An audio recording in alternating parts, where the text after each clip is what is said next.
The single biggest topic of national conversation today in South Africa is the problem of migration from the rest of the African continent into South Africa's borders.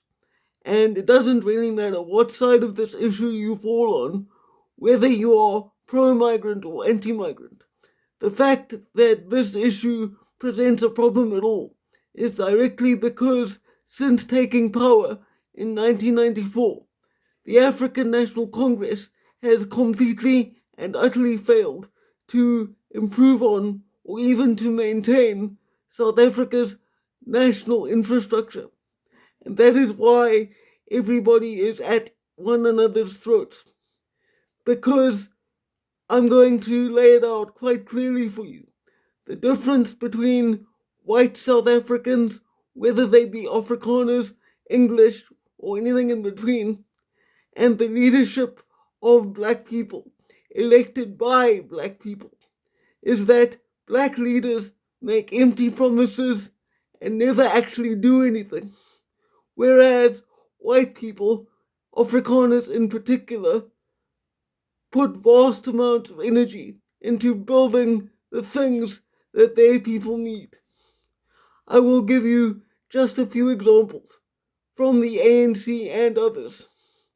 Current President Cyril Ramaphosa has, over the past decade, promised to build a smart city meant to house and welcome many thousands of South Africans and to be tech driven and filled with green architecture and sustainable development. To date, that city does not exist.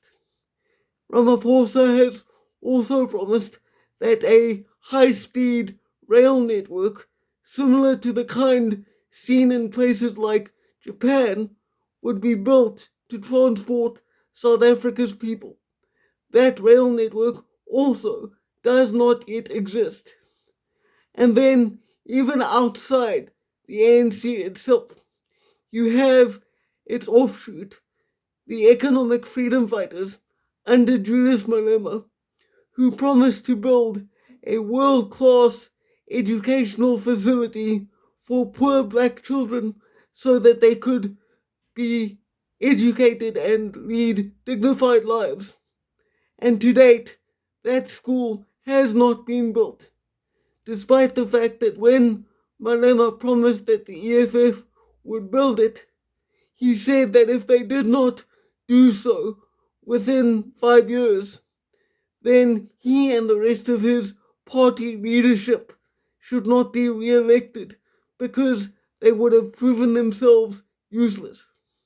By contrast, the Afrikaners of South Africa have built many things for their own people.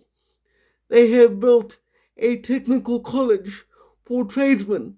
They have built their own university. And of course, there is the Afrikaner Cultural Village of Oranje, which began to be built even before apartheid itself ended. Now, allow me to be very clear about this. The reason that the Afrikaner community, in particular, has become so focused on self determination and private development is that since taking power, the African National Congress has made it specifically clear that Afrikaners and their culture are no longer welcome in public spaces in South Africa. Instead of simply whining and crying about it, the Afrikaners have done something. They have begun to build institutions which will serve not only their generation now, but their future generations well into the coming years. They think long term, whereas black leaders in particular think only for the now. Because what the ANC has done in the main is to engage in a campaign of social re engineering. Because the only thing of note that they have done is to come in, take power, and systematically rename settlements and cities which were established by white people before the end of apartheid. And when they rename a town, as they have done all over the country, they act as though simply renaming a place is an achievement. It isn't, because they have built nothing. And that is why black people continue to suffer, because black people are waiting for someone else to come along and give them things. Afrikaners and white South Africans more generally know that nobody is coming to save us. We know that we're on our own. The government tells us this every day in law and in public engagement. So white people do what we can for ourselves. Even I myself, in making these videos, as well as the written content I produce online, this is my way of doing what I can to earn a living. I don't make these videos because public speaking comes naturally to me. In fact, with my disability, quadriplegic cerebral palsy, especially when I started doing this, public speaking was terrifying because I know how I look and sound to ordinary people. I know that I can seem like something is off or not quite right about me, but that is a symptom of my disability. But the fact is, I haven't had conventional employment for over a decade now, specifically because of my disability and my race.